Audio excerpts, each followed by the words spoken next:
Okay, now I haven't looked at the document I sent you, and I don't remember if I've got the right letters, but I'm pretty sure I know I got the right points. Points are 1, 1, 1, 2, 2, 2, and 2, 1. Now I've got a few other points up here. We're going to see what they're good for. I'm going to make a point with these points, but we'll get that in a minute. Okay, so don't need to look at these right now. You'll see what we're going to do in a minute. Okay, so then we have vectors like the vector AB, BC, CD, and we want to see what they look like. I did recommend that you sketch them, but I have no way of knowing if you actually did. You were able to do the calculations and so forth. We also have a function that I'll represent as a function f of xy that was xy squared plus 3. So if you have the values of x and y, you can plug them in and find out what the value of xy squared is, add 3, and you get the value of that function, and that function is going to be a z coordinate.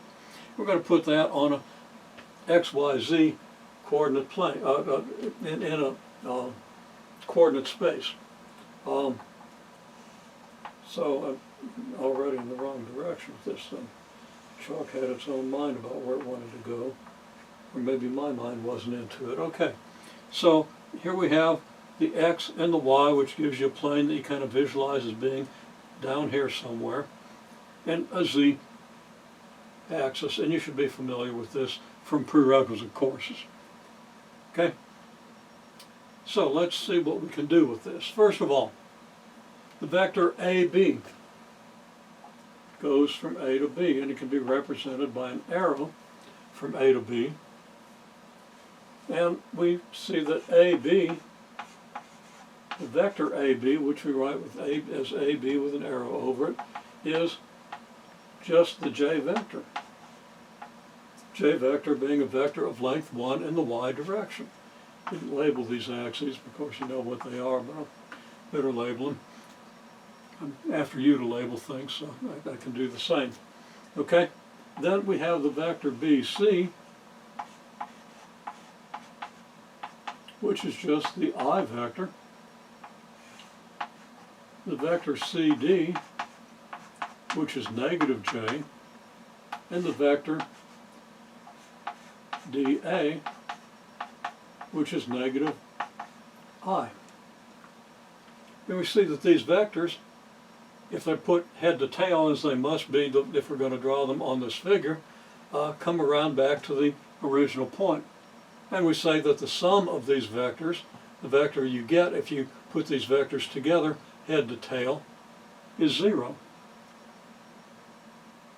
So there we have it. I'll just mention, if you start from any point and go around the circle, you're again adding the same 4 vectors. You have to get 0. You're adding them in a different order, negative j plus negative I plus j plus I, but that's the same as j plus I minus j minus I. You have a associative law and commutative laws for adding vectors. Something I hope you've seen. If you haven't, well, you see it in the text material. Okay, I'll also note that if I have another set of points here, where this the x coordinate of this is the same as the x coordinate of this, but the y coordinate is 1 greater, and then the x coordinate of this is 1 greater than the x coordinate of this, but the y coordinate is the same, and so on all the way around, the same vectors work. This vector is the I vector. And of course we know that the I vector is AB, is the vector AB, even if it doesn't go from A to B. Once we define AB to be the j vector, we can write AB for the j vector wherever it is. And in general, any vector can be moved anywhere in the plane. It's not confined to the initial and terminal points that you used to originally calculate it, if that's how you calculated it. It's an important idea. And here we have j, which is still BC, and here we have, that's not j, that's I, and here we have negative j, and that's CD. And here we have negative I, which is dA. So we could take this figure and put it anywhere in the plane, and as long as we don't rotate it, the same vectors are going to describe its sides. That's an important idea, and it's a pretty obvious one if you think about it. Okay, well, anyhow, there we have it. Now we're really interested in the three-dimensional shape we get out of this, which looks like this, but we're going to develop it down here, and then we'll have a bigger picture over here that we can do things with. So, let's see, here's the point 1, 1. So this is the point A, and the point B is here. The point C is here. The point D is here. The vector AB is here. I'm not going to label it because you know how they're labeled. But here are the four vectors. Once more. Now something about orientation here. If I look at this from where I'm looking, from where I'm seeing, it looks like I'm going around this thing clockwise while I run around this thing counterclockwise. So we want to have a consistent perspective. If I turn around and look at this thing, well, okay, still the same. Started to say something that wasn't true. That'll happen from time to time. If I view this thing standing at the origin and facing along the x-axis, then we see that the orientation will be the same, the sense of rotation will be the same as it is here. And I'm thinking that a little screwed up, it shouldn't be, because the z direction is here, and if I was there, I'm not going to worry about it right now, but I seem to have disproven the right-hand rule, which has been a staple of mathematics for centuries. So I'm going to get famous for that, but we're going to move on, and I'm not going to worry about that. Something's a little confused here in my brain, but it's not important right now. I'll just say orientation is a very important thing, okay? And there seems to be a contradiction in the way I'm seeing the orientation. I mean, it looks like it's negative z direction, but here it's positive z direction. I think I've got the point. Oh, I don't have the points labeled right, and that's the problem. Okay, I'm going to fix this. I'm going to take a lesson. Lesson is, be really careful.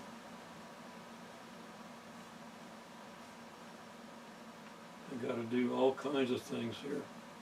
I messed up terribly. And I'm going to leave the mess up in there. I'll admit to messing up occasionally, and you'll see why as we go on. Okay. So, I just pretended to make a mistake, and I kept thinking about it until I saw what I'd done. Okay? This is a point A. Now, this point here has what coordinates? X is 2, and you see these little probably won't hurt to use this color here. I've got kind of a grid drawn here.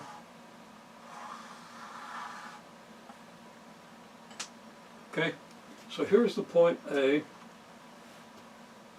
and I said this is the point B. Well, no, to get from A to B you got to move parallel to the y direction, don't you? And you got to move along the j vector. Okay, there's A, here's B. So I haven't disproven centuries of mathematics, the whole foundations of our understanding of the universe, and I'm kind of glad, you know, it's a hassle to become famous like that. Okay, so here's C, and here's D. And now we're going around in the same direction. So if we imagine this coordinate system Now we're going to have to rotate things and look at it from along the z-axis. Rotate it so y is going up here and x is going out there and z is coming down this way. It's going to look like this. Then if I take my right hand and let my fingers go around this thing in the sense of these vectors, my thumb points into the board, the z-axis points out of the board, so my thumb is pointing in the negative z direction. Now here, if I do the same thing, what's it going to be? Well, it's still pointing in the negative z direction. Okay? And that's what was really bothering me. I mean, it was really bothering me because I knew that had to be the case. All right. Well, anyhow, so here we've got the vectors. Here we've got the basic square in the xy plane. And here we've got the basic square in the xy plane. And this should be clear. Now, we want to locate these vectors, or these points P, Q, R, and S. We're actually going to use vectors to do that. P is the point 1, 1, 4. Now, the x and y coordinates of P are the same as the x and y coordinates of A. And of course there's method to my madness, that's the way it's supposed to be. Meaning that I need to come up 4 units in the z direction. Well, the z direction is what's vertical on this board, so I've got to come up 4 units here. And I'm going to go ahead and do that with a vector of length 4.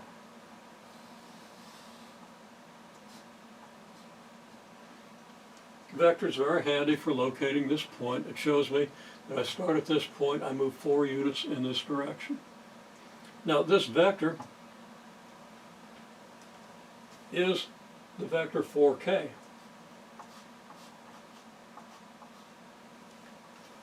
Okay, it's a vector of magnitude 4 in the direction of the z-axis, which is parallel to the k vector.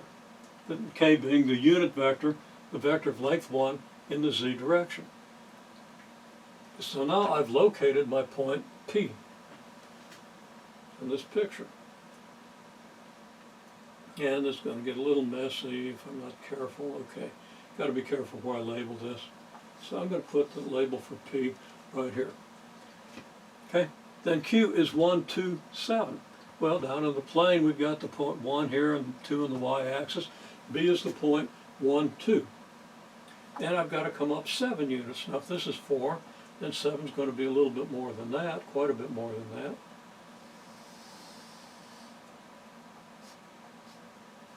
So here is the vector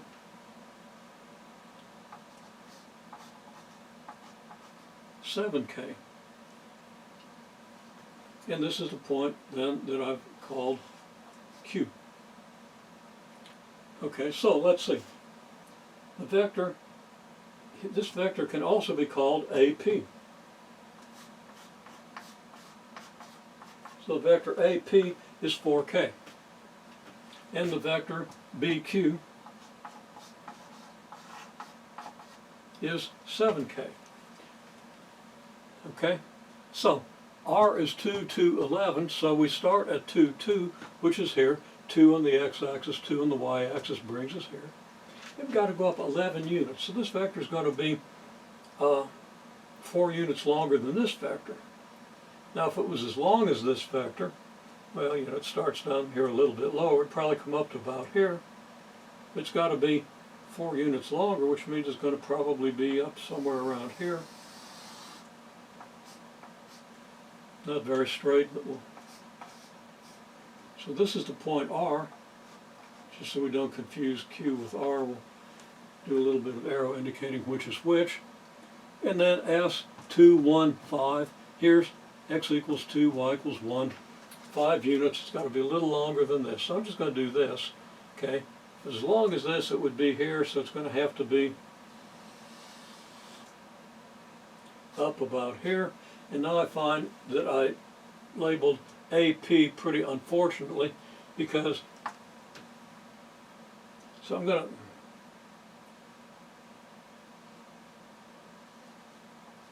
to do this with a little arrow indicating which one is AP. And then this is going to be ds. This is the point S.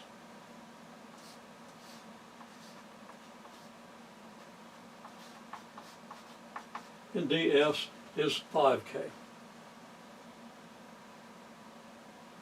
I can do more than that. Okay, I also ask you to calculate vectors like PQ, QR, RS, and SP.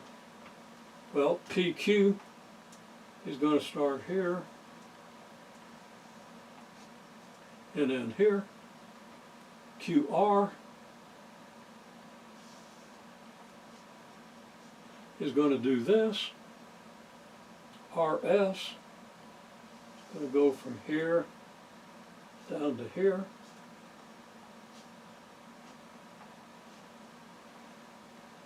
And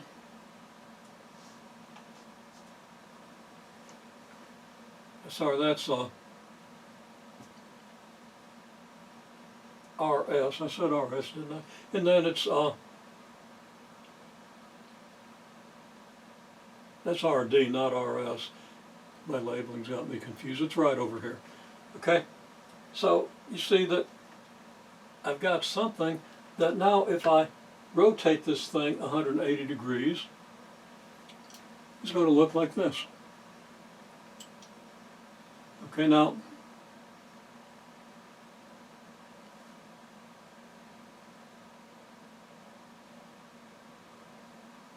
yeah, that's going to work. Okay, I thought I'd done another thing, but yeah, how that is. I'm curious, is my computer in the way here? It's visible, but it's not really in the way of the board. I'll move it over a little bit. Okay. When I focused the camera, I think I had it right. Okay, now, here's our figure drawn as if it was rotated this way, as if the y-axis was going this way, which we see as backwards, the x-axis that way, kind of into the board sort of, and then the z-axis still vertical. So it's kind of a backwards picture from our traditional view of the XYZ coordinate system. But yeah, you're going to be working with software that'll rotate things any way you want it, anyway. Okay, so it's something you want to get used to. And as professionals, you'll be working with software. But as professionals, you're going to be able to want to visualize. You don't want to have to go to a computer or a machine every time you want to see something. Although some things are so complicated nobody can visualize them, then you need help. But for these things, you need to be able to construct them, and we're going to make sure you can construct them in this course. Okay. So now we've got this thing with all these vectors, and it looks a lot like something you might have cut out of paper. It might, your original cutout might have given you a shape something like this. At least if you rotate it the right way, it might well look something like this. It might not. You know, this one doesn't.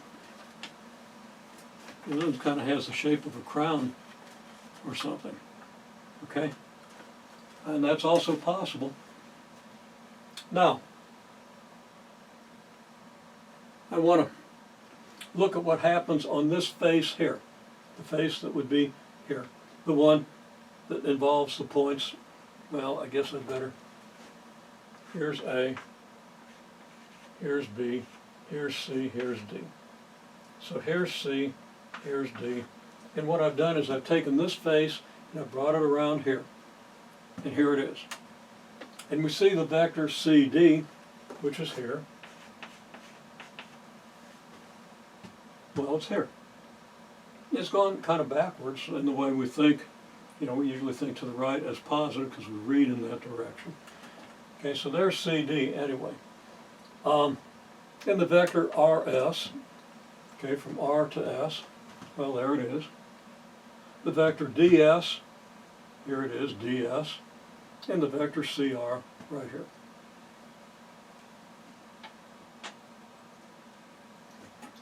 CD, of course, is the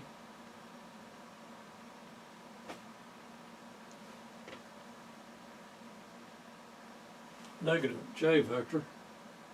So when I've rotated this thing,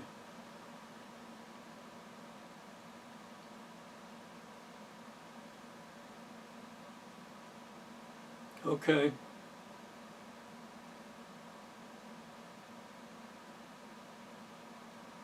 yeah, I've got a couple of things mislabeled here, confused myself, so let me just fix them real quick. And now I'm not sure that things are as backwards as I thought they were, because this would be the negative j vector. So I might not need this picture.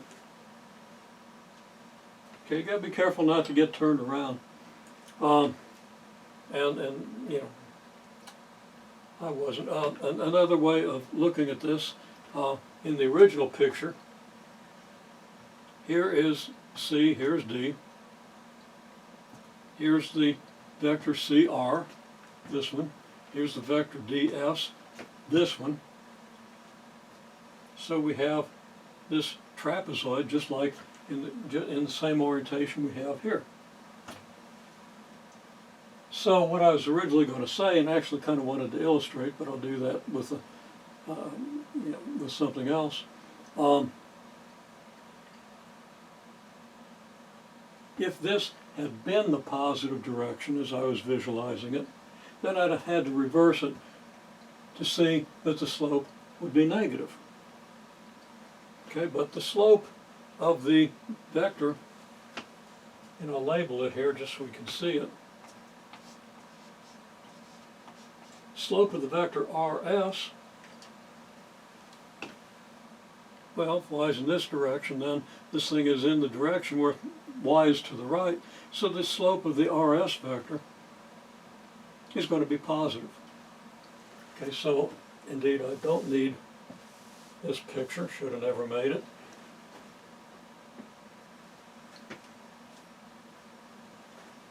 I was visualizing things carelessly and thought it'd be really neat if we had to do that, but we don't, so we won't.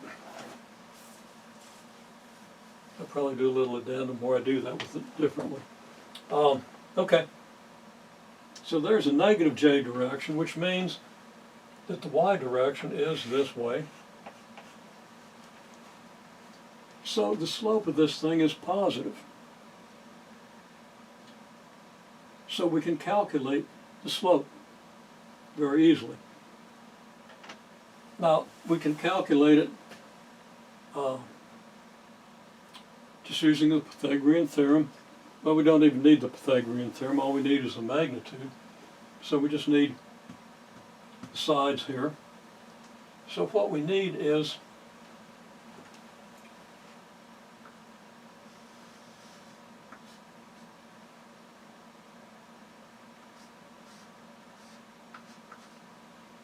the magnitude of the DC vector, which conveniently in this case is 1, and the magnitude here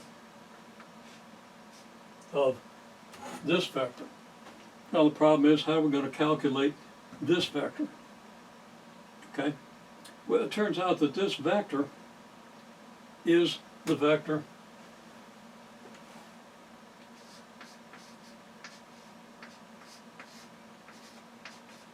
CR minus DS. Now, can we see this? Well, first of all, we can look at the numbers.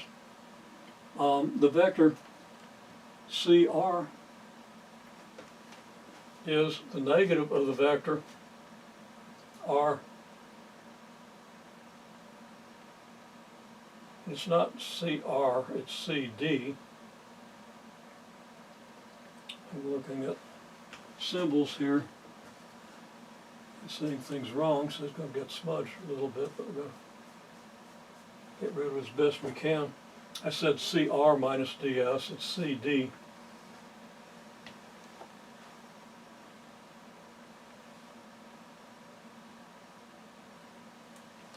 I said it right the first time.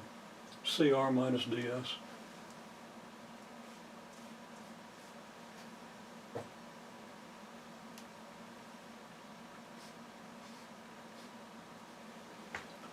CR minus DS. Okay, what's CR? Well, it should be here somewhere, but I maybe don't have it, because here's CR. Okay, and I didn't label CR, but remember that CR goes from 210 up to 2111, so that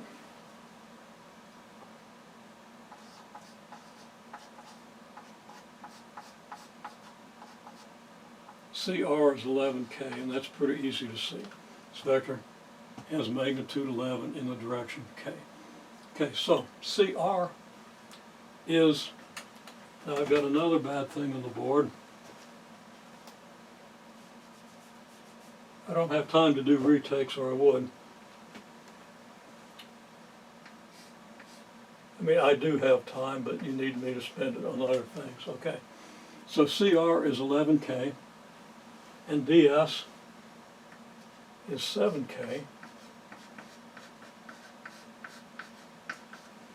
So CR minus DS is 4K.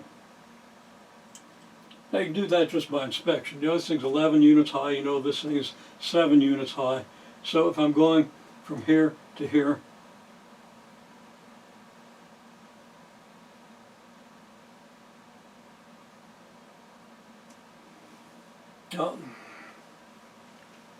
DS is 5K. I hope nobody's going to blackmail me with this. Okay. I'm looking at the wrong side as I'm talking about this. And I'm not being as careful as maybe I should.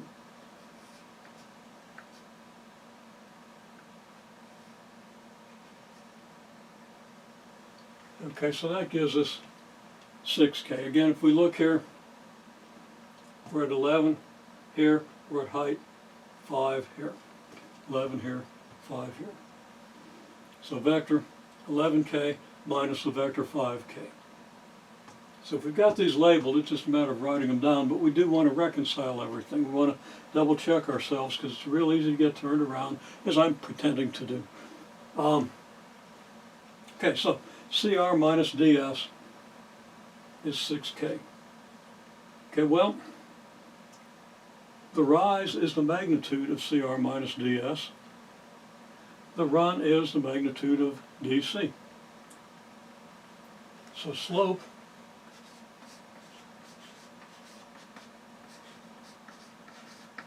is rise divided by run, which equals 6 over 1, because the magnitude of 6K is just 6. You don't even need the Pythagorean theorem.